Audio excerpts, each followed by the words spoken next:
Mahakama ya Hong Kong imemhukumu bilionea na mwanaharakati maarufu wa kuunga mkono demokrasia Jimmy Lai kifungo cha miaka 20 jela baada ya kupatikana na hatia na makosa yanayohusiana na ukiukaji wa sheria ya usalama wa taifa, hatua ambayo imezua mjadala mkali ndani na nje ya China.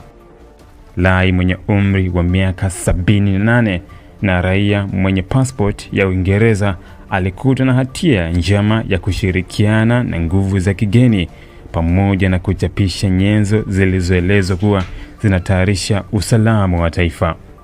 Mahakama ilisema alitumia nafasi yake kama mmiliki wa gazeti la Epidel kuhimiza shinikizo la kimataifa dhidi ya Beijing na kuchochea upinzani wa kisiasa Hong Kong. Gazeti la Epidel lilikuwa ni moja ya vyombo vichache vya habari vilivyokuwa vinakosoa waziwazi serikali ya China, likifungwa mwaka 2021 baada ya akaunti zake kufungiwa na viongozi wake kukamatwa. Serikali ilidai kuwa gazeti hilo lilikuwa linatumiwa kama jukwaa la kueneza chuki dhidi ya serikali na kwamba mataifa ya nje kuingilia masuala ya ndani ya China. Wakuu 6 wa zamani wa Epidel pia wamehukumiwa kifungo cha jela, adhabu zao zikiwa ni kati ya miaka 6 na miezi 9 hadi miaka 10 kwa makosa yanayofanana.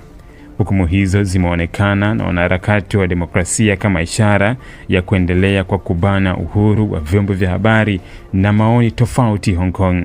Kwa upande wake, Beijing na serikali ya Hong Kong, hukumu hiyo imetajwa kuwa ni utekelezaji wa sheria kwa usawa na kwamba hakuna aliye juu ya sheria bila kujali umaarufu au utajiri wake.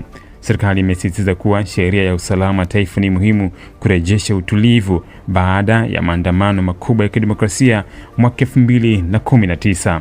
Lai amekanusha mashtaka yote dhidi yake, akisisitiza kuwa alichokifanya ni kutetea maadili aliyoyaona kuwa msingi wa Hong Kong, ikiwa ni pamoja na uhuru wa kujieleza, vyombo huru vya habari na utawala wa sheria.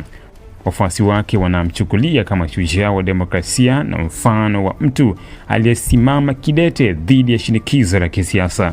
Kwa mujibu wa hukumu hiyo, uwezekano wa Lai kuachiliwa huru itakuwa ni mwaka 2044 akiwa na umri wa takribani miaka 96. Familia yake imesema afya yake imezorota sana tangu alipowekwa kizuizini mwaka 2020, huku binti yake akielezea hukumu hiyo kuwa ya kikatili, isiyo ya kibinadamu na yenye lengo la kumvunja kisaikolojia.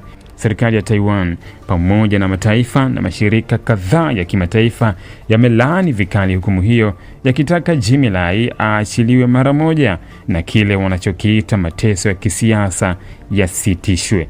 Kesi ya Lai imekuwa ishara kubwa ya mabadiliko ya kisiasa na kisheria Hong Kong na imeongeza hofu kuhusu mustakabali na uhuru wa kiraia katika jiji hilo.